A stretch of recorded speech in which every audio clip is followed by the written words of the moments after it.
안녕하세요. Riding on the Korean wave.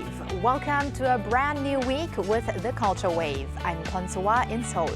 Explore with us Korea's culture from all aspects, with today's focus on K-entertainment, including K-movies, K-performances, and K-history.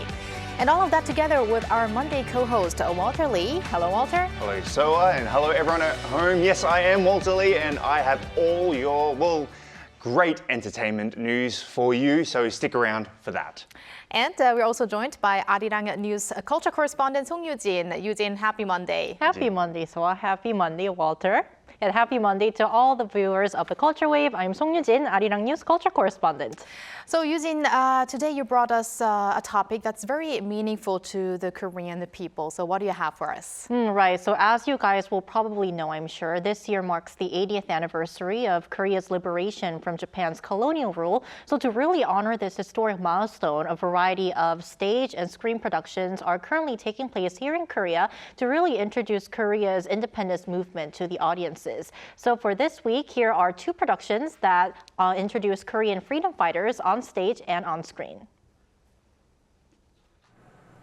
텐요리모 다카이 우리 이 말을 거부한다. Four young men and women sing with passion, even with guns pressed into their backs. Their mission, to protect the Korean language from being erased during Japan's colonial rule.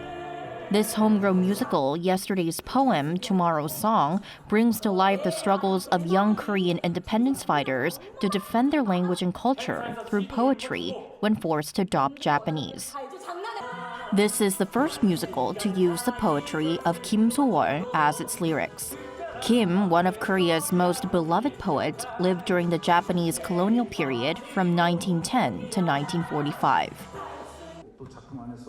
Korea's independence movement was also about the power of words, poetry, and speech.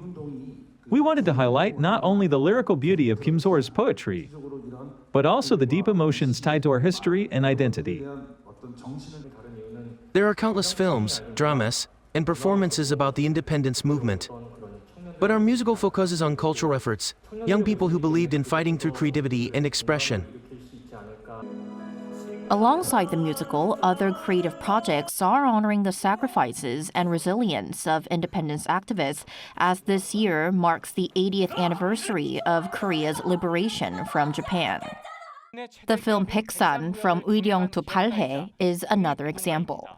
The documentary tells a story of independence activist An Hee-jae, who ran a trading company that served as the financial backbone of the Korean provisional government in Shanghai.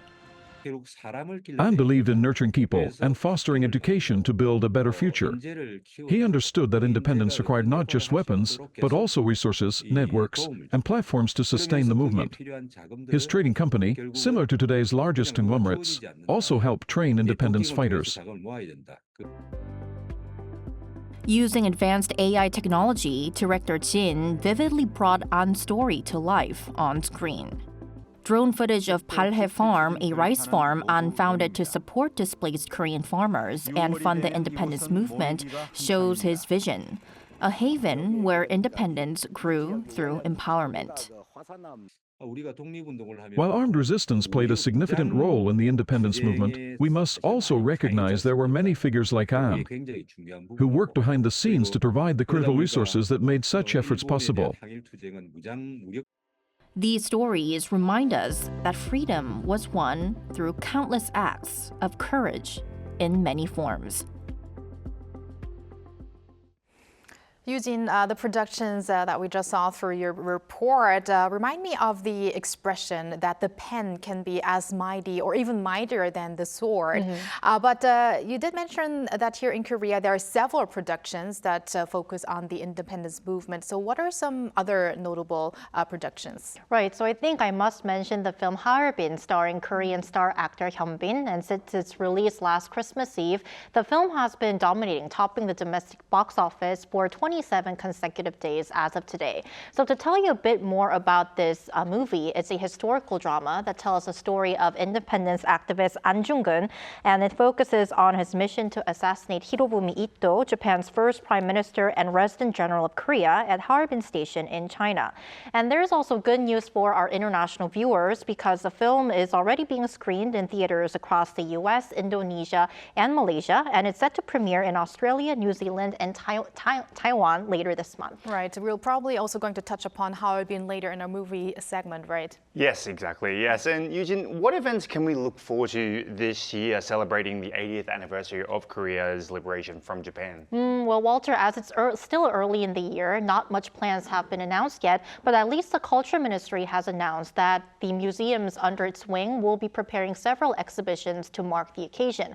And I also want to mention that this year, 2025, also marks the 60th year of normalization between diplomatic ties between South Korea and Japan. So I think that will be very interesting to see what kind of events are held as the year unfolds. And you're probably going to keep us updated on the events coming up? Right. All right. Thank you very much for today, Eugene. My pleasure. Thank you, Eugene. Thank you.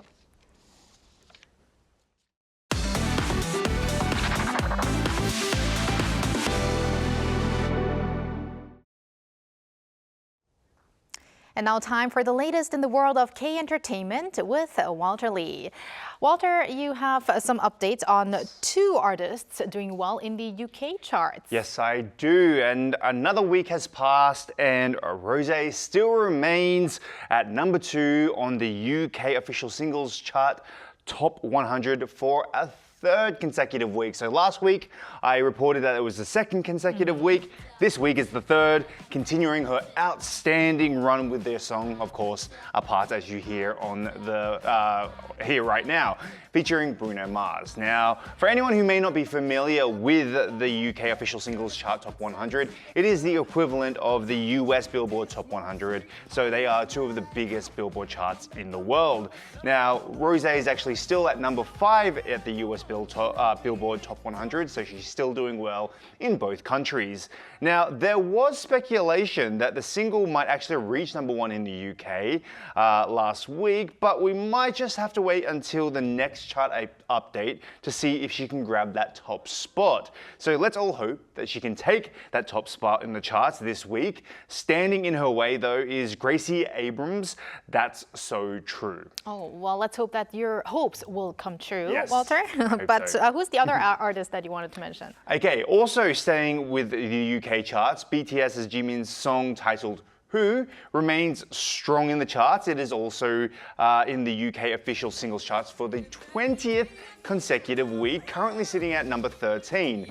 Now, the reason why this is such a special moment for Jimin, it is because this song surpasses Psy's Gentleman to make the second longest charting K-pop solo song in the UK chart history. Second to only Psy's legendary 2012 hit, Gangnam Style. Wow. Now we're going to stay with the theme of K-pop and onto the latest of NCT 127's tour. Yes, exactly. So let's talk about NCT 127's 4th world tour. Now that's called the Neo City, The Link, The Moment, which started with 2 sold-out shows at Seoul's Gojok Skydome on Saturday and Sunday that just passed, drawing 37,000 fans. The concert showcased their explosive energy as they're well known for and iconic performances, featuring hits like Gas, 2 Baddies, as well as Sticker.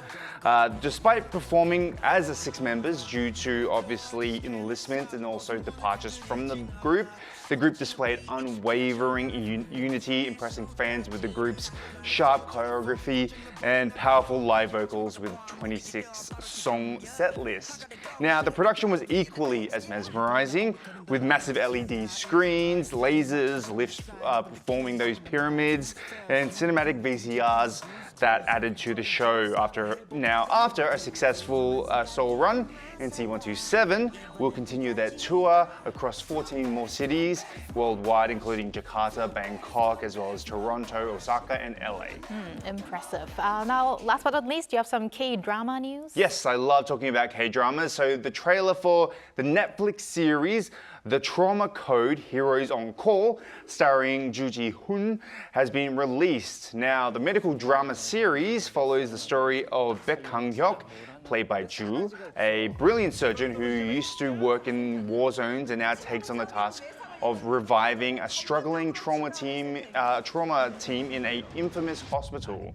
Now, the K-drama is based on a popular webtoon, you may have heard of it, of the same name, which gained widespread attention for its inventive storyline. So, the Netflix series The Trauma Code will premiere worldwide on the 24th of January, so just over a couple of weeks away.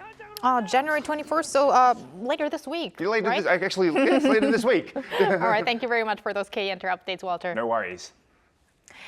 And now we're going to move over to IAR anchor Ari for other culture-related news. Welcome to the Culture Wave AI News. Here's our first story of the day. Culture Minister Yoo In-cheon attended the ASEAN Tourism Forum 2025 and the ASEAN Plus 3 Tourism Ministers meeting in Johor Bahru, Malaysia over the weekend. As co-chair of this year's ASEAN Tourism Gathering, Minister Yoo led discussions on enhancing regional cooperation in the sector. During a series of bilateral meetings with his partners, he emphasized ways to expand Korea's role to strengthen the connectivity with the ASEAN bloc, also underscoring the Korean government's efforts to ensure a safe environment for international visitors.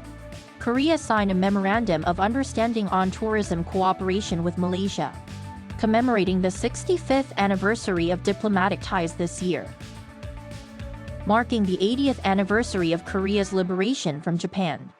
The Korea Heritage Service will issue commemorative stamps featuring 4 repatriated cultural artifacts. These artifacts symbolize Korea's resilient efforts to protect its sovereignty and highlight the value of independence. The stamps include depictions of documents related to the late Joseon-era militia and the imperial seal of Emperor Gojong. Over 540,000 stamps will be issued, which can be purchased at local post offices or via the Internet Post Office website. The Andong Amsan Ice Festival, the largest winter event in the Gyeongsang region, reopened last weekend after a 2-year hiatus, drawing large crowds. The festival's highlights include traditional sledding and smelt fishing, along with various other activities such as ice skating, ice slides, and ice train rides. The event will run until this Sunday.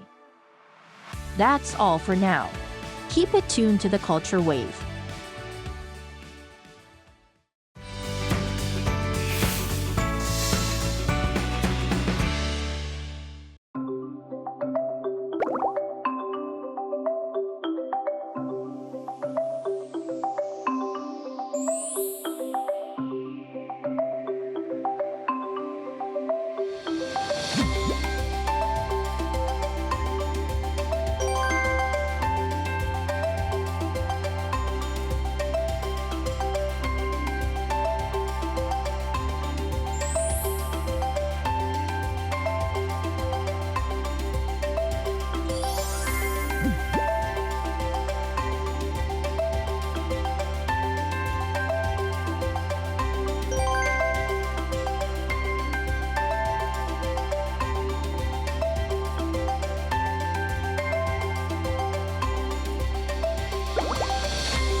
In a week from now, the Lunar New Year holidays will begin, with January 27th having been designated as a temporary holiday, a great opportunity to catch a movie or 2 or 3. Now today, we will look into the latest hits and upcoming releases that are expected to draw visitors to the theaters during the holidays and beyond. We'll do that with our movie expert Jae So, professor and filmmaker at Seoul Institute of the Arts. Welcome, Professor So. Professor. Nice to be back. It's a Monday. Yes, first time we are having you on a Monday. That's true. But Professor, so let's begin with the latest Korean movies that are doing great at the box office, and also your forecast for the movie sector during the Lunar New Year holiday, which is going to be long this time. Well, right now, from last week, I talked about Harbin or Harbin, the English title. So that's doing, it's on its 22nd day of being the first place movie in the box office. So as of today, I think it was something like 442 million people went to see it, and it's still going strong. So that's a historical drama based on basically our Japanese occupation period. Also, Firefighters, which came out last year, is doing about 3.7 million right now. But I think this is a kind of a bigger story because it doesn't have any big stars in it. You have Hyunbin in Harbin, so it's a big star, Park Jung-min, they're big stars, but for the Kwak Kyung-taek Firefighters movie, it's basically relatively unknown people in it, so it's familiar faces. And I think the third film is Bororo, which is like in the, it's like 300,000 people going to see it. So the movie that I wanted to say was going to be hit was Forbidden Fairy Tale, but unfortunately that's in 7th place right now. Oh, I see. So the movies are doing relatively well considering it's the end of the year and people are going places right now. Okay, that's quite interesting. Now, there are a number of new domestic films currently being promoted in the run-up to their release. Can you please tell us a little bit about them? Yeah. The movies that are happening basically starting Friday is Hitman 2, which is a sequel starring Kwon Sang-woo. And it's basically the same story. It's about a killer who becomes basically a webtoon artist with a big hit. And so it's a continuation of that. But this time, I think it was kind of a surprise hit, the first movie, when it came out in 2020. It was during the pandemic. But this time, I think there's more action. Apparently, he has a new webtoon thing out that suddenly becomes an international sort of like spy situation. So it's kind of exciting. So it's a comedy with Kwon Sang-woo. And then since we're on the comedy thing, released on the 24th of January is Thunderstruck Cop, starring Kim Soo-mi. Unfortunately, she passed away last year. So she finished the movie. And then Shin Yeon-jun. So this is another sort of comedy. So it's really like a kind of Keystone Cop type of like a lot of physical comedy, things like that. So it's basically, going on with that thing. And then we have the occult film Priest to Dark Nuns. So this one sort of everybody's kind of looking forward to it. It's also coming out on the 24th.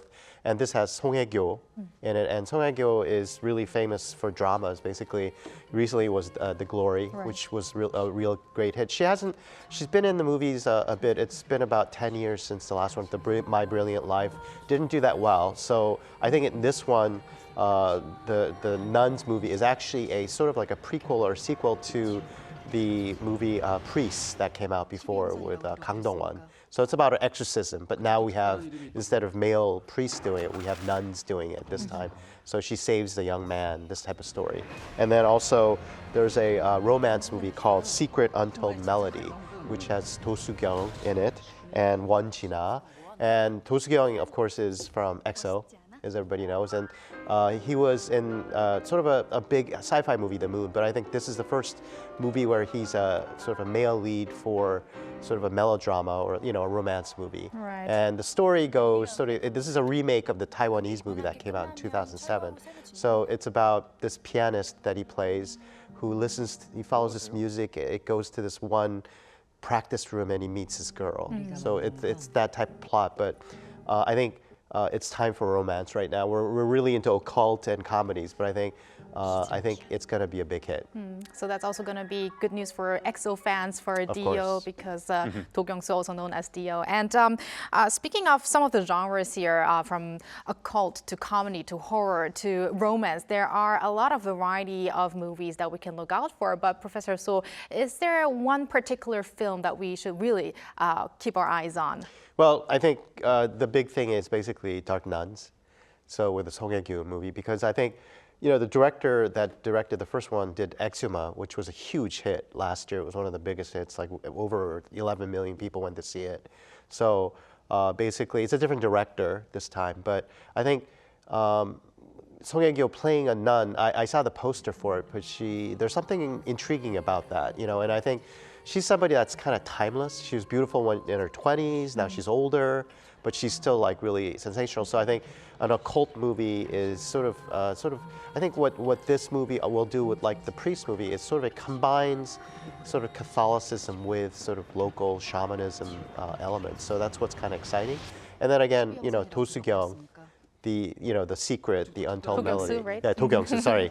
So Dio from EXO coming out. So I think this is a music-themed movie. So he's a musician originally. So I think this is something that people should really look forward to watching. Romance movie. Yeah. We'll keep note of that. Yes, we've been talking about it during our Kansas segment as well. Right. But how do you see the audience preferences and trends change? And will movies at the beginning of the year set the tone for the trends for the rest of the year, do you think? I think it's a good point. I think right now, this year, we have the Lunar New Year, which is actually very long this year, and usually it starts in February, but it's in January, and it's like if you count the weekend, you have 6 days off. So right Even now, 9 for some if they take another day that's off. true. You have 2 weekends basically. So before, a lot of people would just go out of the country to do it, but as you know, the Korean won is very weak. So I think people are kind of not going abroad. So you're stuck in Korea. So it's a really good time to see all kinds of movies, and it's perfect for that. And I think for the producers of the movie, the production companies, it's a really good time because I think people are stuck here, not much to do, so going to see a movie is really good. Yeah. And also, these movies are basically sort of a continuation of, I think it was a good year, 2024, where occult comedies did really well. Pilot, Exuma. So people are kind of familiar with these kinds of themes. And also, I talked about the Love in the Big City, movies like that sort of has different sort of genres coming out. So I think this year is going to be very exciting. And hopefully, with the influx of all these films in the Lunar, holidays, I think it'll start off the year very well in terms of movie box office.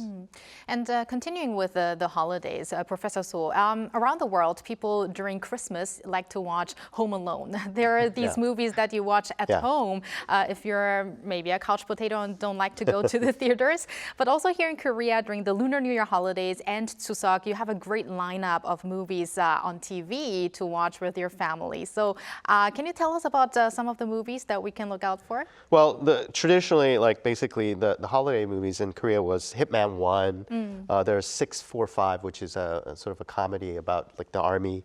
We also had Three Sisters and Smugglers, and then of course the Roundup series. So these are kind of movies that people like to see again. And now they're sequels of the movies that are coming out. So I think, you made a really good point. I think all around the world, holidays are like basically, a time for people to get together with their families, but then, you have your meal and then what do? You might want to go out and see a movie together, or you might actually see the movie, together, like you said, Home Alone, things like that. So it's a perfect time, and I think Thanksgiving, Christmas, New Year's a really good time. But I think in Korea this year, having those 2 weekend sort of things sort of buttressed against each other, I think a lot of people are going to go see movies in the theater and also watch movies at home. Probably a great variety of people at the big screens or the small screens. Yes, it seems like it's going to be a long weekend. I never realized how long it's going to be until now. But going back to the box office, there are voices of concern that back-to-back releases of movies have a negative impact in terms of like competition. So what's your assessment of this? Well, it's fierce competition. Basically, when an audience member goes to the theater and there's it's like going to a buffet or something where there are all these things coming out at once. But I think it's also, if you go see one movie and you like it, you'll continue to see the movie. I know some families that will go eat lunch, watch a movie, eat dinner, and then watch a movie after that. So, so in that sense, like if there's a good movie that kind of turns on the audience, it could really, allow other movies to sort of be shopped around to be watched as well. So I think it's a situation where, if you have a lot of good movies coming out, typical thing in the West was, Barbie and Oppenheimer that came out together, and there's Barbenheimer, situation where two movies are really different, but they really kind of fed off each other. So I'm hoping that these releases of these movies. And all the other difference is that the movies that are coming out this year early are not really big budgeted movies. They're kind of medium-sized movies. So I think, again, the emphasis on more storytelling and genre-based things. So I think for those movies coming out together, I think it's going to be a positive effect. That's good to hear. Now, last but not least, very briefly, Professor Su, can we expect any positive long-term impacts of the New Year holiday season for the rest of the film industry this year? Well, I hope so. Right now the Korean movie industry isn't doing that well. Before, I think, the COVID pandemic, we used to have bigger numbers. We're basically still 50% or less. So this year, I'm hoping the start of the Lunar New Year, and as I mentioned, lower budgets, more interesting storytelling, continuation of comedies, occult movies, and romance movies from last year. It'll draw sort of the audience, and I think starting the year off this way, people sort of maybe change the pattern of just sitting at home watching OTT platforms for movies. Of course, they're cheaper, they're more readily available. I think there's nothing better than going to see a movie and then kind of bragging about having seen it already instead of, hey, I'm going to wait till it's on streaming. So I think, it'll get people back to that sort of habit of, before I think people watched maybe 10 to 20 movies a year. Now it's really hard to even watch one. Right. So I think if you start going to the cinemas and seeing how, I'm watching it with 200, 300 people, they're all laughing together, crying together. So I think that's what cinema does. It kind of brings people together. So I'm hoping that it has a synergy effect. Let's hope so too. And Professor So, thank you very much for your insights, and Happy Lunar New Year in advance. Yes, Happy New Year to you. Thank you. And Walter, thank you again as always. We'll see you back here tomorrow. See you tomorrow. Thank you for spending the past half an hour with us on the Culture Wave. Please join us again tomorrow on Tuesday at 2 p.m. Korea time, and maybe one day here in Korea.